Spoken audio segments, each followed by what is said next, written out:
Hello, and welcome everyone to this episode of the Inclusive Webinar Series hosted by Underrepresented in Tech.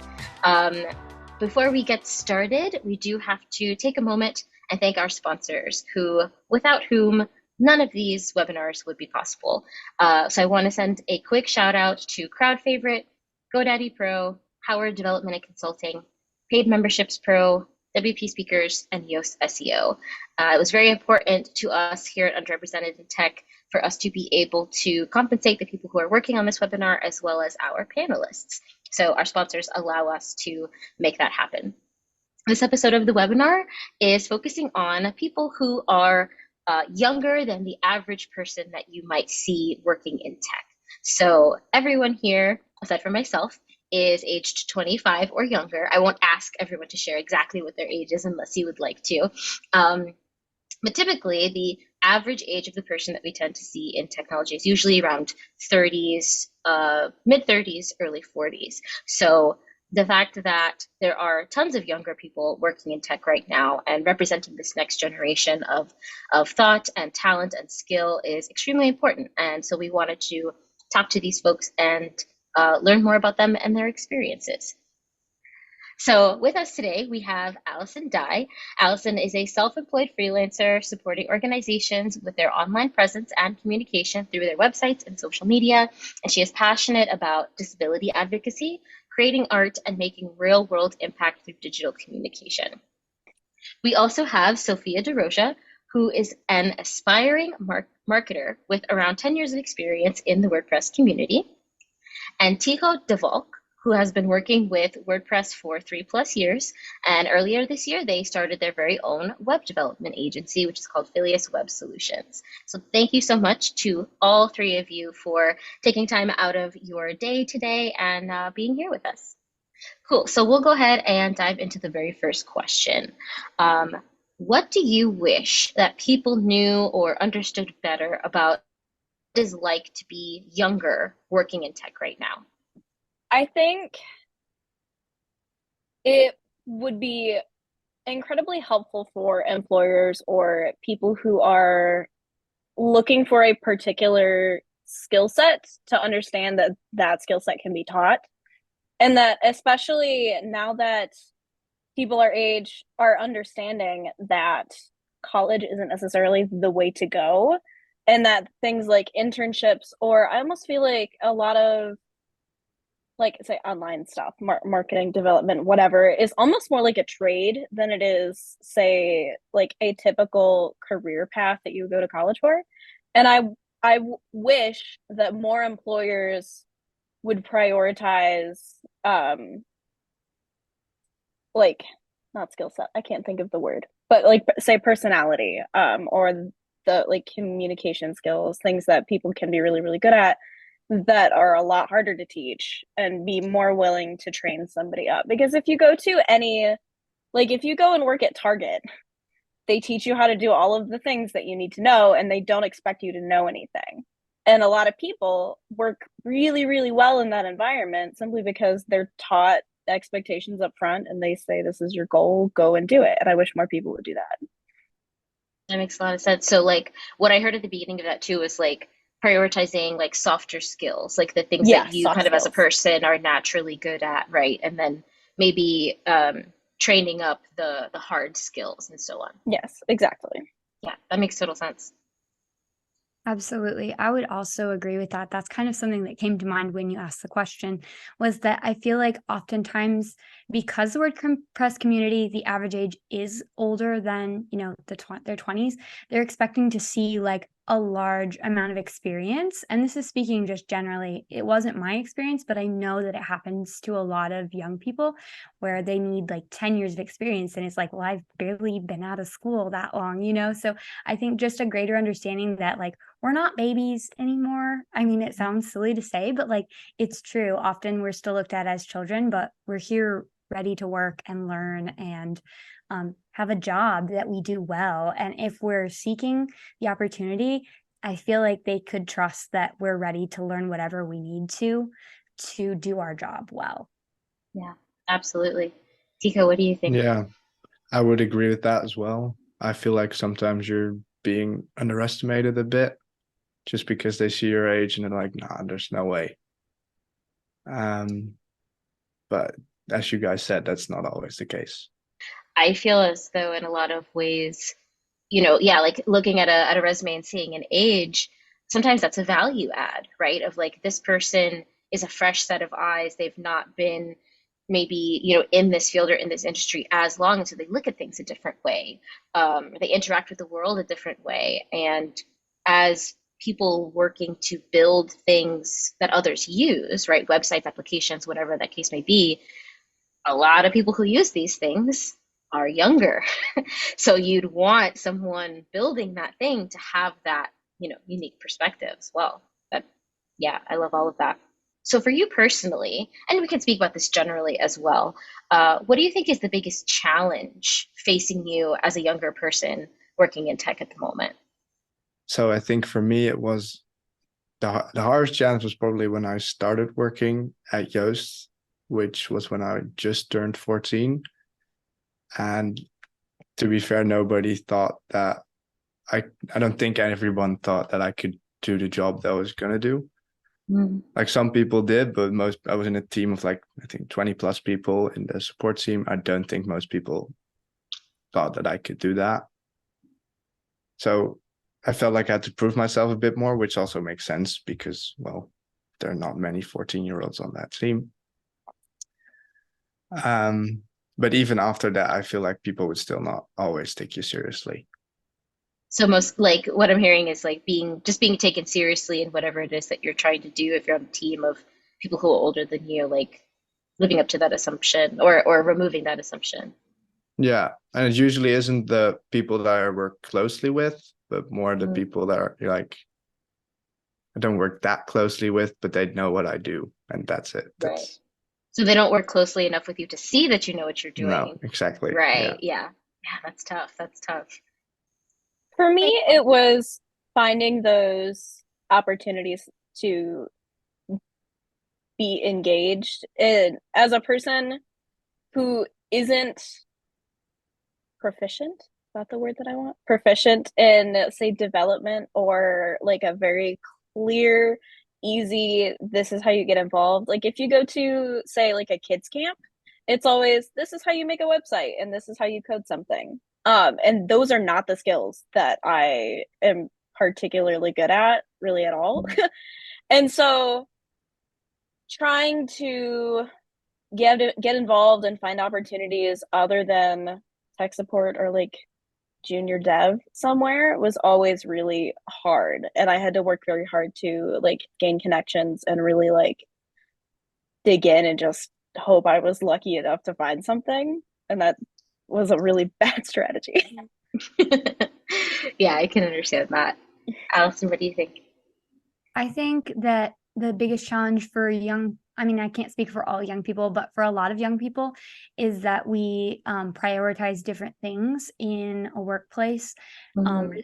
when you compare that to like other generations that were fine with just like working like a lot of hours a week and like getting their paycheck, I feel like the younger generation were like, we need parental leave, we need fair wages, we're not going to be paid entry level wages because then we're not going to be able to pay our bills. Like, I feel like we are more empowered even by our parents or previous generations who are saying, like, you can ask for better. And so I think that's a challenge that just most generally is not just in tech, but maybe especially in tech is something that we're facing, just because we're taking care of ourselves, we're standing up for ourselves, and we are demanding better workplaces, better paid time off.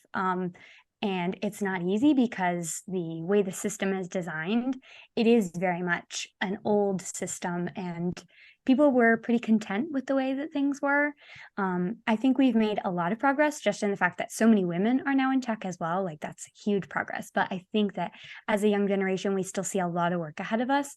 So I think that's a challenge sometimes to think of all the things we kind of have to dismantle or kind of change in the tech world.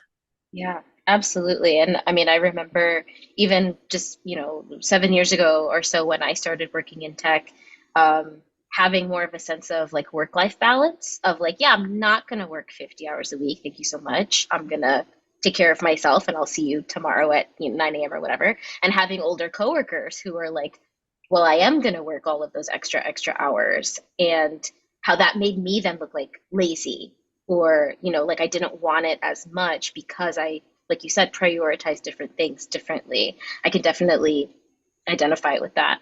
I want to go back to something that Sophie said as well. You mentioned kids camps, which, Yeah. if you're listening and you don't know, the WordPress community has a series of events called word camps, and some of those word camps have particular programming aimed toward, I would say, usually like elementary, maybe middle school aged kids, right? And like, honestly, I would guess it's more so between like 7 and younger. 12 is the Yeah. or the. I mean, it very much depends on the community around, but I feel like it Yes. is far more geared towards like, say, iPad kid generation. Yeah, younger, much younger than us, right? And you're right. A lot of that content is like how to build your first blog, which is fantastic. That's not something you're going to put on a resume to say, I know how to build a blog, right? Like you want to have a higher level of skills than that. I wonder from the three of you, if you could design something, if you could design a part of a WordCamp that is more structured toward the issues that you're facing, the issues that we're talking about right now, even maybe not as a WordCamp, but some kind of event, some kind of structure that basically provides what kid camps provide to kids, but providing what y'all need to you. What would that look like? I love the thinking faces. I feel like it would be very much so just almost like just discussion based. It would be kind of like, I guess, a round table. A lot of just banding together and saying, these are the things that we want, how can we achieve them? And just, I don't know, I feel like conversationally and community focus would really be the best way to go about it for our generation. So kind of like a community summit, but focused on that sort of an issue. Yeah. I feel like a greater focus on just even digital communication, because even though everyone can digitally communicate, it doesn't mean that they do it well. And so I think something to help everyone kind of navigate any biases we might have, or, make sure that we're communicating clearly and in a friendly way. And like, I feel like that's huge because it can be hard to communicate intergenerationally through tech, with each other and in the workplace. Like there's so many levels of communication and so many like layers of it. I feel like that could be huge because it is a lot to navigate. I think I would just like to see more people attend the general, like more people our age attend the general work camps. I think that would change the conferences as well, maybe help in organizing them. I'm not sure what I'd like to change about the whole structure of those things, but just more people attending would be great. That is actually, I mean, sometimes the simplest kind of solution is best, right? Like I think that makes a lot of sense. And I mean, I've spent some time co-organizing the Black Press group, and that is something that we talk about a lot, is like, how do we reach out to college age people, I should say, and create that like pipeline, right? From high school, from higher education into a community like WordPress, where there's opportunities for mentorship and learning new things and so on. And I completely agree with you, where for so many people, particularly in WordPress, the events are kind of the on-ramp into the rest of the community and to job opportunities and so on. And yeah, we don't really make a huge effort to bring younger folks into that fold. It's sort of just like open call, anyone who wants to show up can show up. But I bet there are ways that we could make it a more welcoming environment to, people within this age group. It's a really great idea. I do also have another extra question, sorry, Allison, particularly for Sophia and Tycho. You both have, I'll say, family already active and working in the WordPress community who are, people that people probably know. Has that been a benefit? Has that been a hindrance? Has it been a little bit of both? Like what is that like to kind of have people look at you as like, oh, you're so and so's son, so and so's daughter? Does that feed into that like, well, I'm now being seen as a younger version of, and so not being taken seriously, or do you find that that's been helpful for you? Something that my family has always worked towards is not having it be a hindrance. For a long time, my mom was known as Topher's wife, and Mm. that was just like demolished as soon as possible. And my mom actually thought about not referring to us as her children at work camp so that we didn't have that barrier. But for me, at least, a lot of people, I guess, and it might just be largely how my family works. We were never coddled. It wasn't like there was never a point where I thought I would get a job simply for being who I was or being liked necessarily. And I feel like the kinds of friends that my parents had also saw that. There was never a time where I felt like I was getting a job simply because of who I was or the background that I had. It helped for sure, and it helped me build a lot of connections, but more so, I think it gave the people around me in the community that I'm in a view into really the type of personality that I have and the skill sets that I have. And it gave me the opportunity to kind of grow into the space and not necessarily, I guess, take advantage of it. I think for me, the first job that I got was definitely because my parents owned Joost. That'll help. That'll do it. That'll help. Yeah. And but we did agree that if I wasn't good enough, then I was out. So I feel like I did deserve it in the end, even though another 14-year-old would never have gotten that opportunity, to be fair. Mhm. So that was definitely a benefit. And it still is, I think, at work camps, maybe a benefit when people like, oh, you're Joost and Marika's son. I don't really like it being referred as like their products, but Mm. I yeah. learned about you through your mom. Somebody mentioned that you had spoken at a word camp and that you were Marika's son, and I'd met Marika before. So I can definitely understand like that concept for both of you of like kind of having your parents be a bit of an on ramp. But once you're there, and it's about you and what you're doing and what you're working on and your skills. Um, yeah, that seems like a good balance to me. Yeah, I think so. I I can will now, I will now never accept a job again from my parents. That's what I told them. So Well, my dad isn't as well known as like Topher and Yost. He is the reason I'm in WordPress. He now works at Automatic.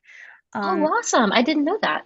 yeah, so he started in WordPress like in the very beginning. And when I was 13, he kind of like gave me my own website to kind of play with. So that's kind of how I got my start in WordPress. And my first official job in WordPress was thanks to knowing him. He kind of Mm. got me the in, but he was very much like, it's all you now, kid. Like I maybe got the connection, but like you have to do the work. And it was something that I like carried with me like every day. Like I want to work for this. I don't want to have it just because I'm Eric Dye's daughter. Right. Because we were even in the same workplace, and he made it very clear to silo himself. And so he would never call me his daughter at work. I was Allison and I would call him Eric, just so Mm. it helped me to have that kind of support where he was like, I understand why this could be difficult for you. Cause like for him, saying I was his daughter did nothing, but he did understand like the implications that could have for me, being seen as like really young or inexperienced. And I'm very grateful for getting my start thanks to him. But even my bosses or supervisors have reminded me over and over again, like, yeah, he might have helped you get in, but every other chance you've been given, you've taken it and you've worked for it yourself. I do wish more kids had that opportunity because I feel super lucky to have had that. Yeah. It is a huge chance. Cool. See, I did Also, not know that about you, and I didn't realize we had three WordPress Nepo babies on the panel today. What were you gonna say, Sophie? I do feel like there is a certain level of guilt in having that Mm. privilege. And especially being as young as we are. And I mean, I don't know how you both are or how old you both are, but for me at least, being the age that I am and still having a lot of friends who still work at Starbucks and still work at Target. And I just got my first full-time salary job in insurance. And I almost like I'm incredibly thankful for it. And it's an asset I want to use to be able to help my community and help my friends. But it's definitely not like it's something that I've not exactly even felt guilty, but understood that weight and that gift, and that a lot of people around me don't have that. Yeah. Man, I saw that nod from the two of the other of you when she said guilty. That really seemed to resonate with both of Yeah. you. Yeah, that's like that's so fascinating and interesting to me of having this double-edged sword of being, brought into this world. But it's so awesome to hear that all three of you have been passionate about proving yourselves outside of that while being grateful of what you've been given. That's really fantastic. Do we want to share how old we are, just to kind of maybe destigmatize that a little bit? There's this whole thought process of like you're not supposed to ask people how old they are, but that's kind of That's what this is all dumb. about, right? I was never raised in that culture of like, oh, you're so old. That's such a bad thing. I would love to be 45 and comfortable and have a house. Like, that Yeah. sounds lovely. Well, I'll start. I'm 30. How old are the rest of us? I'm 17. 5. 25, you said, Allison? And Sophia? I am 21, and I will be 22 at the end of the month. 17, 21, 25, and 30. So we cover that whole gambit there, don't we? Um, yeah, that's fantastic. And I mean, when I started in WordPress, there was one other person that I encountered who was a year younger than me, and I didn't know anyone else in their 20s really working in WordPress at the time. So I'm glad all of you are here. Um, let's move on to the next question.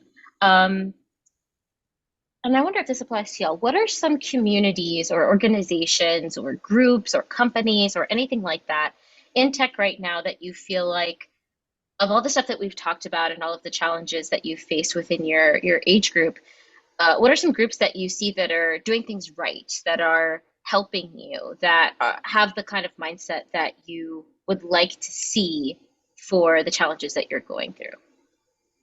I mean, Yeah. underrepresented in tech. I love like everything that you guys are doing. I think it's really important. I also think of Big Orange Heart comes to mind. I feel like they are a constant reminder, like mental health is so important. And for someone who has a dynamic disability like me and mental illness, like it's so important to get those reminders. And like that is like such an important part of the community as well. Like Big Orange Heart is a valued part of the community. And I think that their work is very unique and important. And another place that comes to mind is Hero Press. By Topher. I just feel like those stories are the reminder of like why we're here, how we're here, what we're doing.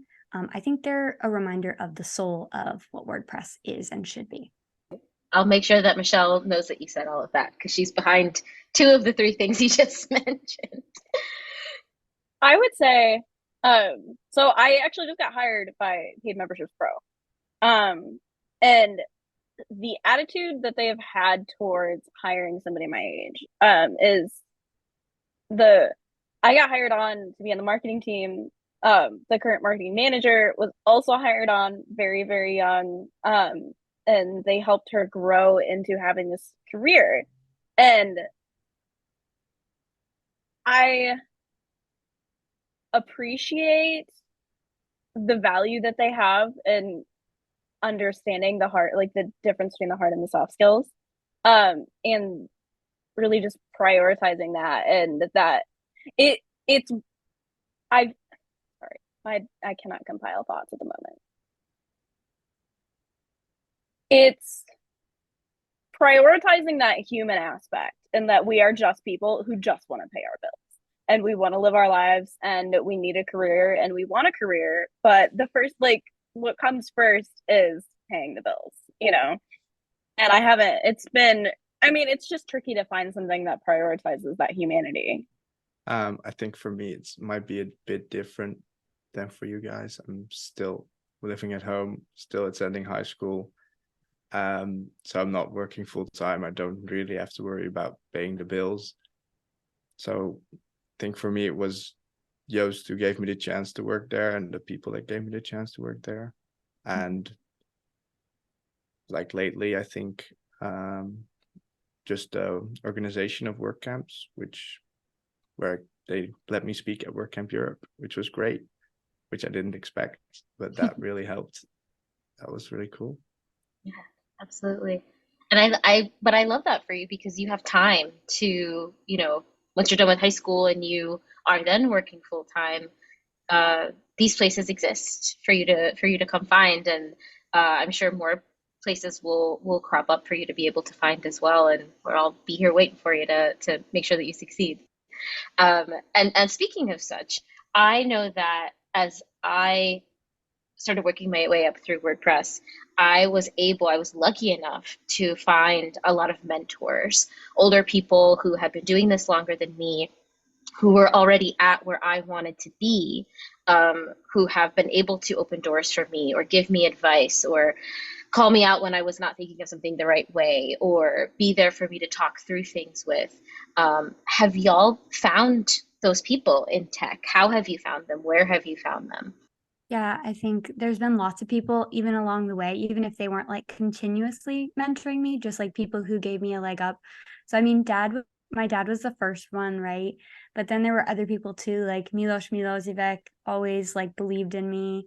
There was also Milan Ivanovic, who also was like just like always never treated me like I was like some dumb kid, like just always talked to me like I was a peer, which was incredible. And like there was Valerio Vaz, there's Michelle Frechette, obviously, who was always encouraging. I always knew I could look to you, Allie, for support. And like I think that it's just been like even very much community. Like I felt like this little community around me, which was huge. I knew that at any moment, if I needed something, I had someone I could ask. And I think that's really important because you need different things at different times. And I felt like I had enough people that I could call upon at any moment. That's kind of the benefit of being the younger person, right? Is you have all of these people to look at who have that experience and you have the opportunity to learn from them. Like I feel like if I was coming into tech as a much older person, I think it's harder a little bit to find mentors among people like younger than you or the same age as you. Like it doesn't always like hit the same, right? Tico, Sophie, what do you think? It's mainly just been my mom and dad because, yeah, if there's ever anything, then I can always ask them. Besides that, maybe a couple people at Joost, like Carol, is also big in the WordPress community. But besides that, I don't think there's many other. There have always been people that are very nice to me, but I'm not like that close with them. Yeah, not like a mentor specifically, No. kind of a relationship. Yeah. Because of the way that I was raised, I never saw adults as like Mr. or Mrs. for the most part, which I'm very, very thankful for. And it's largely because of the WordPress community, because it was a lot of people who were like in their 30s and did not have children. And were like, if you call me a Mr. or a Mrs., I'm going to yeet you out the window. And so it gave me the advantage of learning how to have grown up relationships and not necessarily grown up, but I guess Maybe bridge that gap a little bit between yeah, you, the like adult, and me, not the adult, sort of thing. right. I felt like I was just a person making friends, and they were also just a person making friends. And it taught me how to be able to make friends with whoever. But that also meant that I really struggled to have friends my age, but it's fine. And so that helped when it came to building relationships and getting to know people. I because I'm such a community focused person, I really struggle to find any sort of mentorship. And I think I tried to find that in the friendships that I was making. I feel like my mom really not powered through, but she built the kind of position that she has. And I feel like just kind of jumped forward trying to build this foundation for people who are community people and are really good communicators. And so being able to, because Sheets started by doing just transcription and odd jobs and here and there, and now is working on some really great things on Automatic. And I guess she did the work for me. In and I feel like that sounds bad, but in the way that a mom would, which I guess is kind of cool. But kind of on that double-edged sword concept, I at least had that struggle of being a child and making friends with everybody, and then kind of growing up and being like, oh, I don't necessarily like this about you, or that you're not it's okay to not just be friends with everybody. And unfortunately, you may have been friends with somebody for a really long time, but that doesn't mean that there's somebody that you want to continue to be friends with. And that is, it's a part of life. It's something everybody figures out, but it's harder when you grow up thinking certain things, and then say you start like working with people or having different relationships, and then you're like, oh, this is not super cool. But No, I do think that our generation we've had to grow up very quickly. I wonder, and especially with tech, or I would say, I guess my generation, technically millennials, were the first generation where basically all we remember is having technology in our lives, right? Like I got the internet in my house when I was maybe 7. Like I don't really remember a time before it. And so growing up with that mentality, us being so close to tech and the internet and computers and cell phones and social media, what kind of advantages do you feel like you have over, maybe your parents' generation, to whom a lot of this stuff is not as ingrained? I feel like technology comes as like another sense. So like it's like our sixth sense, like it just comes naturally. It's intuitive. Like I can open an app or and it sounds silly to say, like I can just use a phone, like I can pick one up and use it. But I see people of other generations who are completely lost. And they're like, how do you do that? And it's like, I literally don't know. It's probably because I've had like technology since I was a very small baby, like there's always been technology. So I think that's an advantage. It's a gift, honestly, because when I do encounter people who are really struggling to use it and I see how fast the world is leaning towards digital, it must be really scary and intimidating. But we have that advantage. I completely agree, to be honest. Yeah, when I see my mom use phones, or well, okay, my dad is a bit better, but my mom sometimes I'm like, what are you doing? And she also doesn't care as much, but it is different when I see like my younger brother, for example. He's 8 years old, I think. Yeah, he is. And he knows his way around his iPad really well. So Future UI designer. we'll see. But yeah, that's definitely a big difference. And you said something about, caring. I feel like us on the younger end of things, we are now going to inherit this world that is going to be overrun with AI and deepfakes and like all of these kind of scary parts of tech.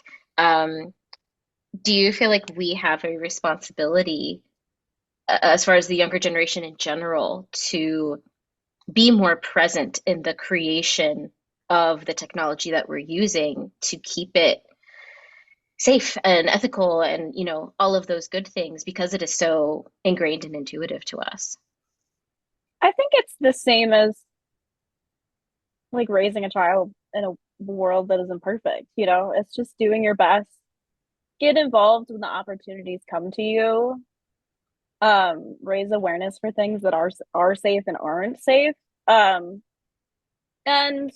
learn things. I think that's the biggest thing in regards to anything new or anything potentially. Learn about it, learn how to use it. So that when you see somebody doing something real stupid, you can say, hey, don't do that. That's really dumb. Yeah. Yeah, I think we do have the responsibility just as humans, but that's coming from Gen Z, which we really care about voting and being active in policy, politics, in social change, in civil rights, and all of that. So I do see that we have a place in that as well. And I think that, I mean, you see younger generations now, like, they don't agree with. And so I think when it comes to that with like this new emerging tech, I think we're going to be ready to make it clear what we want and what we don't want. I think we're preparing for that now. And I think that we do have the advantage of being open-minded to the new tech. So I don't think it's going to be like previous generations maybe struggled a little bit more and we're like, okay, we're just going to say this is bad. We're not going to look at it. We're going to say it's bad and that's all. I think that we have an advantage in that we are more comfortable with it, so we can take it and inspect it and see like what good can we use, what are the ethics we want to use around this, and can maybe do a more complex examination of the emerging new technology. And like I said, I think we've been practicing since we were pretty young to be actively involved in society, thanks to our generations kind of pushing us forward. And it's thanks to those older generations, I think, that we'll have the courage to do what we need to do when the time comes. And I think for a lot of people, the internet built that fear into us. All of these like YouTube videos, scams you hear about, it's made us more, I guess, like we don't trust it. Whereas you see like your grandma or even some people's parents, they'll click whatever link and send whoever money, and you're like, that don't do that. And I feel like we're just more prepared. We have a stronger Without, sense of internet literacy, I think, yeah. than previous generations do, right? We can recognize those threats. We can think a little bit more critically about things. I mean, I laugh all the time about how when, we first got the internet, my mom, the rules were like, you don't tell people your real name, you don't tell people where you live, like you don't talk to strangers, blah, blah, blah.